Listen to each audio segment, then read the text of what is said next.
Scenes may not be suitable for very young audiences. Parental guidance is recommended. Ang programang ito ay naglalabas ng sensitibong eksena at impormasyon. Striktong patnubay at gabay ng magulang ang kailangan.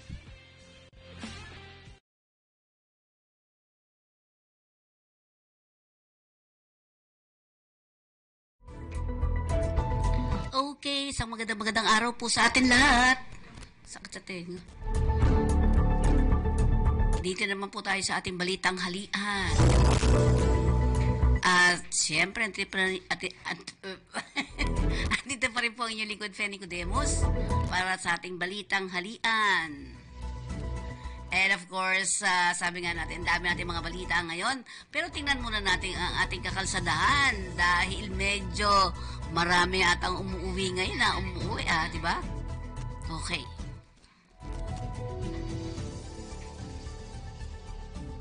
Tingnan natin ang ating kakalsadahan.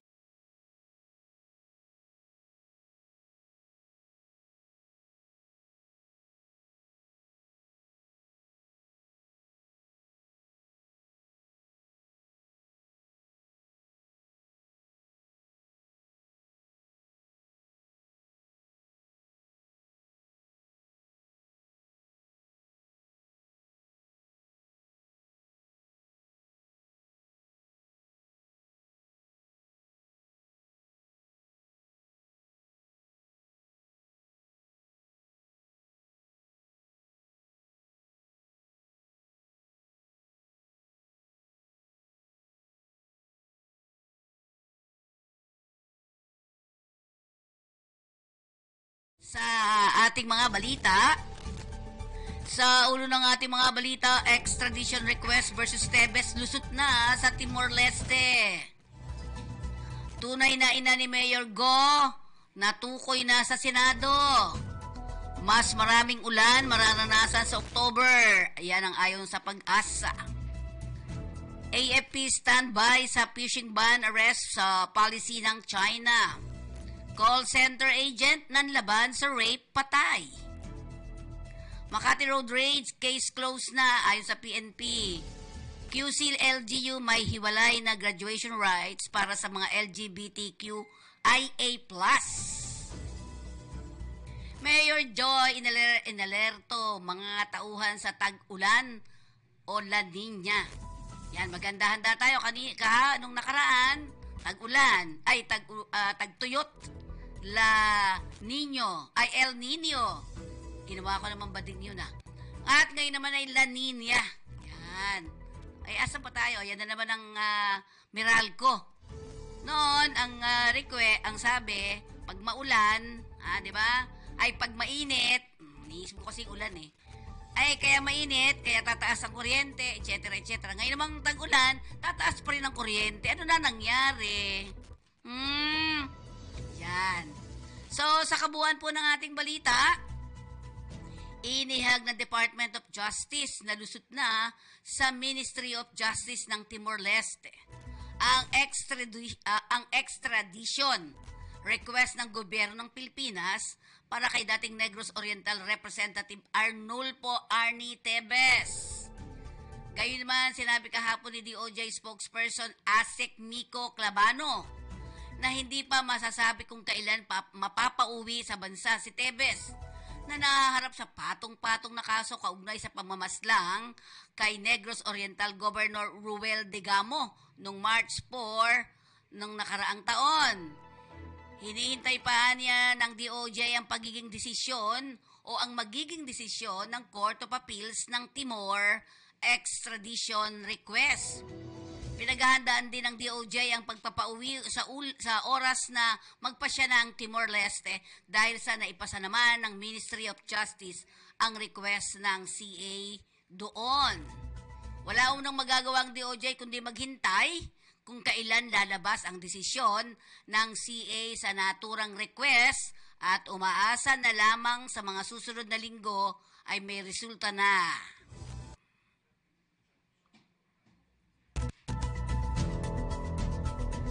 Samantala, naglabas nitong Huwebes si Senator Risa Hontiveros ng mga dokumento na nagpapakita ng posibleng pagkakakilanlan ng ina ni Mayor Alice Go na isang Lin Wen Yi, isang incorporator na sangkot sa maraming negosyo ng mayor sa Banban, Tarlac. Ito ay matapos sa panayam ni Senator Win Gatchalian kung saan isiniwalat nito na maaaring mapatunayan ng mga residente ng Valenzuela na noong naninirahan pa sa lungsod na ang alkalde ay isang Lin Wen Yi ang sinasabing ina nito.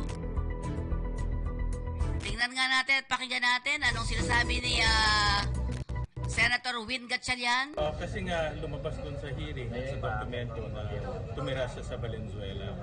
So nagtanong ako sa mga nagtrabaho sa kanila, yung mga kung saan siya nagrenta, rumenta nung warehouse at yung mga taga doon.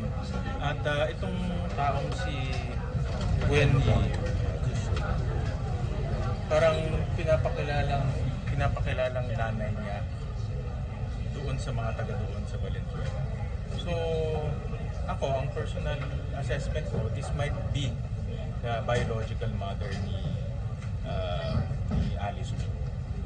So, based on my tanong-tanong ko, tsaka yung mga family business niya, itong si Wendy, nandun lahat eh.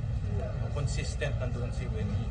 At yung tinignan namin yung travel records, yung tatay niya, si Bojang Jong, at si Wendy traveled 170 times in the span of 6 years. So, madalas silang bumabiyahe as a couple. So, again, based on my investigation and asking around, saka yung mga dokumento, personal analysis ko, baka ito yung biological mother.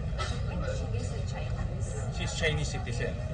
Based on the Bureau of Immigration records. Galing sa Bureau of Immigration, yung yung flight records, Chinese citizen siya. She carries a Chinese passport. So, sir, kung Chinese siya, the father is Chinese. Obviously, Chinese siya. Diba? Obviously, Chinese siya. Kasi in our system, we follow the bloodline.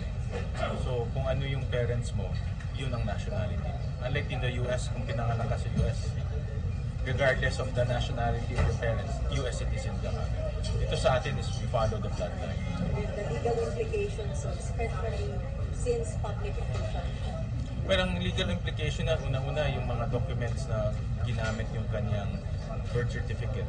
For example, passport niya, hindi na magiging Filipino yung kanyang passport. Yung candidacy niya, because nakasulat doon, are you a Filipino? Ang basis niya, yung birth certificate mo, hindi na magiging basis yung kanyang birth certificate. So may mga implications yan along the way. And other documents na ginamitan ng birth certificate. Okay. Sinabi naman ni Senator Hontiveros na ang mga co-incorporator ni Mayor Go ay hindi bababa sa 7 sa kanyang mga negosyo. Katulad ng QJJ Group of Companies, QJJ Farms, QJJ Embroidery. May meat shop pa under the QJJ shop, Trilin Q Farm, QJJ Slaughterhouse at QC Genetics. Kasama ang kanyang mga kapatid na Sheila L. Go at Shimen Go at ang kanyang ama na si Shan Chong Go at itong si Lin Wen Yi. Ani Senator Hontiveros, kung nagawang magsinungaling ni Mayor Alice tungkol sa kapatid niya, hindi malayong mangyari na tinatago rin niya ang totoong pagkataon ng nanay niya. Nagsisinungaling siya sa nakalipas sa 2 pagdinig at daming imbento. Halos wala nang lumalabas sa totoo sa bibig nito. Yan ang sabi ni Senator Hontiveros. Magkakamag-anak ba silang lahat? Is this one big dubious family business?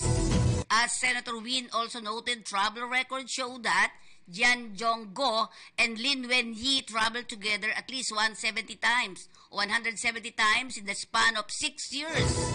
Business partner nga lang ba o baka asawa talaga? Yan ang tanong ni Senator Hontiveros. Ibinahagi rin ni Hontiveros ang isang dokumento ng Bureau of Internal Revenue na nagpapatunay sa mga petsa ng kapanganakan at address ng mga kasamang incorporator ni Mayor Go na sinasabing mga miyembro ng kanyang pamilya.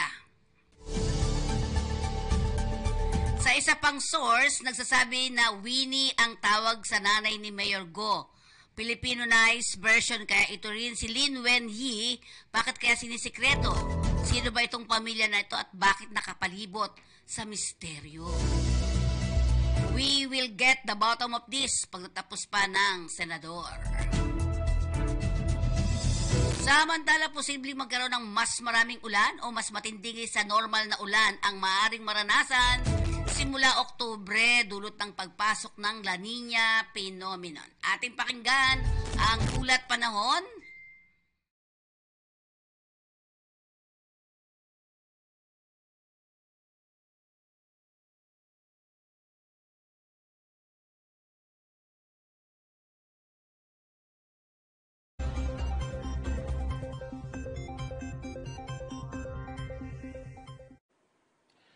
Magandang umaga po sa ating lahat. Meron po tayong bagyong binabantayan po sa labas ng ating Philippine Area of Responsibility. Isa siyang tropical depression. Kung saan ang layo nito ay nasa 955 kilometers kanluran ng Northern Luzon. Isa siyang tropical depression kung saan ang lakas ng hangin nito ay umaabot sa 55 kilometers per hour malapit sa gitna nito. Ang pagkilos ng bagyong ito ay inaasahang patungo sa China. Samantala, itong habagat o southwest monsoon ay unti-unti na pong lumalayo sa ating bansa dahil hinahatak na mismo itong tropical depression na sa labas ng PAR. Ngayong araw, makakaranas po ng maulap ang kalangitan na may mga kalat-kalat ng pag-ulan at thunderstorm doon po sa Batanes at Babuyan Islands. Samantala, ang lalamig pong bahagi po ng bansa. Inyong makikita na magiging maaliwal sa panahon ngayong araw kung saan makakaranas po tayo ng bahagyang maulap hanggang sa maulap ang kalangitan. Maliban na po sa mga isolated na mga pag-ulan o yung mga pulong-pulong pag-ulan dahil sa thunderstorm. Pagdating po sa ating 3-day weather outlook, sa mga lugar po sa Luzon, hindi po sa Visayas at sa Mindanao.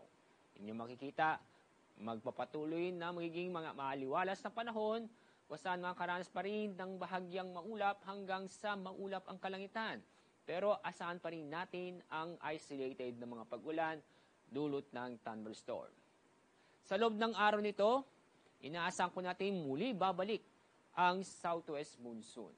Kung saan inaasahan ko natin makaka-apekto sa kalurang bahagi ng Northern Luzon at yun din po sa kalurang bahagi ng Central Luzon. At sa mga araw nito, mababang tsansa wala po tayong inaasahang mabubuong panibagong low pressure area o bagyo sa loob ng ating PAR. Ang araw po sisikat sa ganapong 5:26 ng umaga. Ang araw lulubog mamaya pong 6:22 ng hapon. Iyan po ang ating weather update mula sa Pag-asa. Ako po sa Alzardi Aurelio.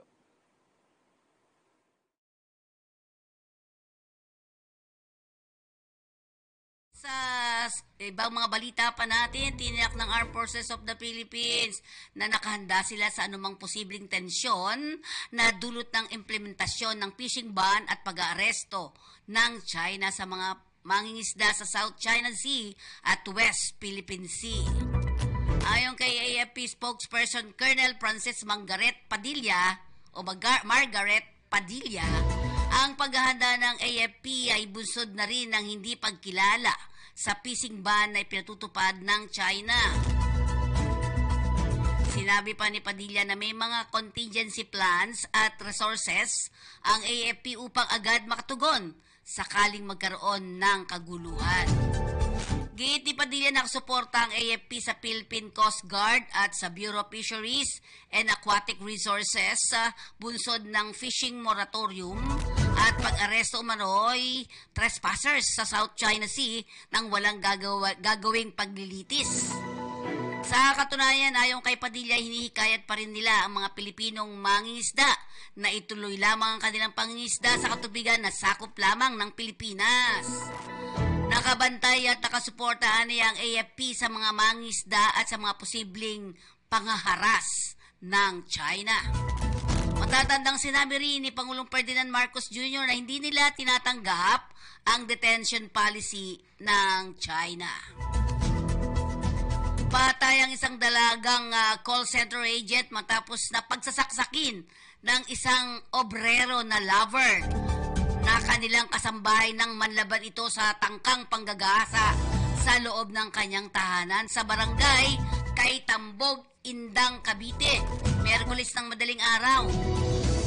Idinadeklarang dead-on arrival sa General Emilio Aguinaldo Memorial Hospital ang biktima na kinilalang si Mary Ann Erezo, 33 years old, dahil sa dami ng saksak na inabot sa katawan. Samantalang itinuturing ng Philippine National Police o PNP na case solved na ang insidente ng road rage sa Makati City na ikinasuwi ng 65 years old na family driver. Ayon kay PNP Public Information Office Chief Police Colonel Jean Pajardo, natukoy na pagmamayari ni Gerald Talusan Yu ang caliber 40 9mm pistol na ginamit sa pamamaril kay Aniceto Mateo sa tunnel ng EDSA Makati nitong Martes ng hapon. Nagpositibo rin si Yu sa parapin test ng gunpowder nitrate at kinilala ng mga sakay ng biktima sa Toyota Innova. Sinabi ni Pajardo na bukod sa pagsasampa ng kasong murder laban kay Yu na maharap din ito sa kaso ng paglabag sa RA 4136 dahil sa paggamit ng illegal na plaka. Sa follow-up operation naman ng National Capital Region Police Office sa Pasig City, nakuha at na-recover ang itim na Mercedes-Benz na iba na ang plakang nakakabit. Inalis ni Yu ang original plate na BCS 77 at pinalitan ng ibang plaka. Maaari ring kasuhan si Yu ng paglabag sa RA 10591 dahil sa bagamat may LTAP, wala naman itong permit to carry kung saan naganap ang insidente. Sinuspindi na rin ng Land Transportation Office Chairman Bigor Mendoza ang driver's license ni Yu, bunsod ng kasong reckless driver sa ilalim ng Section 48 ng Republic Act 4136 na may kaugnay sa IDAS-E ng Joint Administrative Order 2014-01.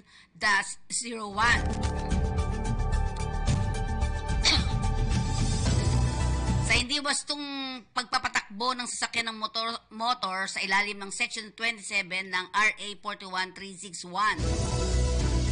Sinabi rin ni Mendoza na hihilingin sa rehistradong may-ari ng ipaliwanag kung bakit si Yu ang nagmamaneho ng itim na Mercedes-Benz at kung bakit dalawa ang plaka na nasamsam sa operasyon. Isang berding plaka na BZS 77 at puting plakang DAB 9670 na siyang nakakabit sa kotse nang arestuhin ng mga pulis si Yu.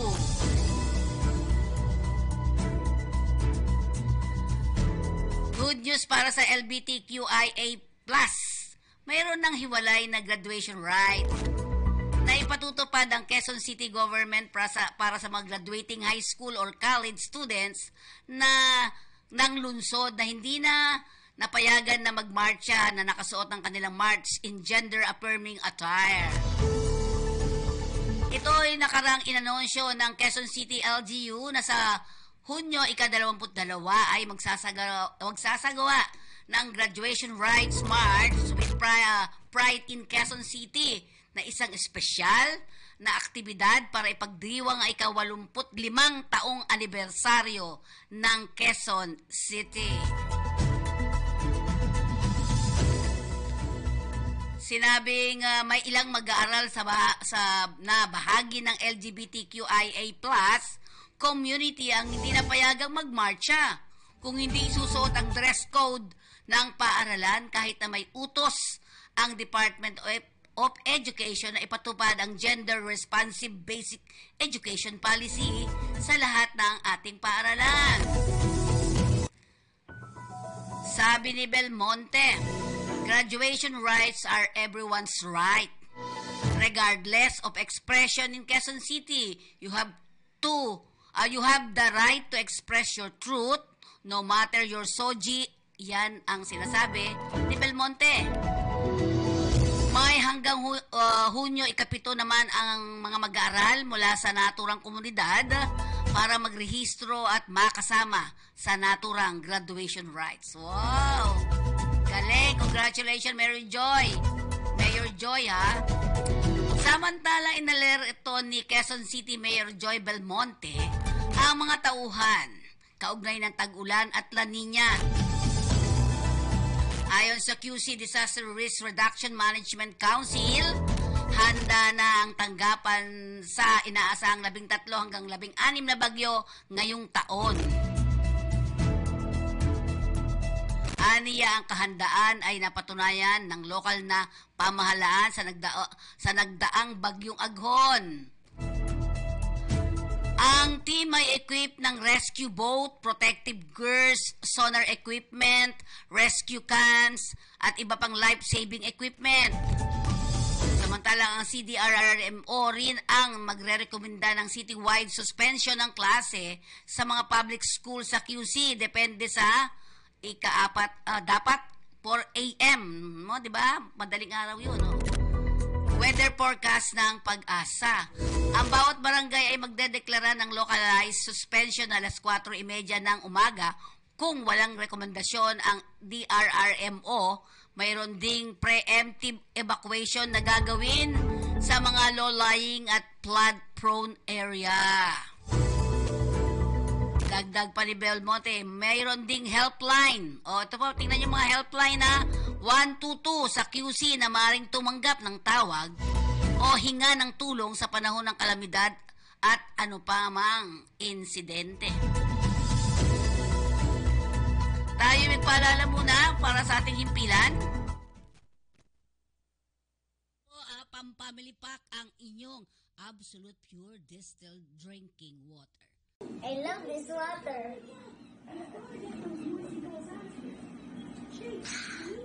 Thirst quenching. Ayan ang ating absolute pure distilled drinking water. May pang pamilya na, may pang sports pa, at pang personal. At para naman sa ating flag carrier ng Pilipinas, andyan po ang ating Philippine Airlines. Ayan, gustong-gusto pong sakyan yan ang ating mga elderly kasi safe ka na, safe and sound sa pagsakay at pagbaba ng ating flag carrier. Walang iba kundi ang ating Philippine Airlines. Hello kabayan! Ako po si Mafe. Mag-a-abroad ka ba? Handa ka na ba? Ito ang mga bilin sa inyo ni Pidos. Isa-isip ang gusto mong makamit sa iyong pagtatrabaho sa ibang bansa. Ito rin ang susi ng iyong tagumpay. Ihanda ang sarili kabayan sa trabaho nga harapin sa labas ng bansa. Tandaan mo kabayan ang iyong responsibilidad at karapatan. Ito ang gabay mo sa paggampan sa iyong tungkulin. Umangkop ka rin sa batas at kultura ng bansang pupuntahan. Ito ang iyong magiging pansamantalang tirahan. Pangalagaan mo rin ang kalusugan. Kailangan ang malusog na pangangatawan sa trabahong gagampanan. Buksan mo ang isipan sa bagong kaalaman at kasanayan. Ito ay hagdan sa muling tagumpay. Kabayan, pakipag-ugnayan sa pamilyang naiwan. Panatilihing buo ang pamilya kahit malayo ka. Mag-ipon dahil ang katuparan ng iyong mga pangarap ay nakasalalay dito. Maghanda at magplano para sa iyong pagbabalik kabayan, ha? May mga ahensya naman ng pamahalaan na makatutulong sa oras ng pangangailangan. Huwag kang mag-atubiling, sila ay lapitan. Salamat! Sana may naintindihan kayo. Okay, at ayan, kompleto na po tayo. At syempre tayo po ngayon ay magpapaalam na sa inyo. Ito po ang inyong lingkod, Fenny Cudemus, para sa ating Balitang Halian.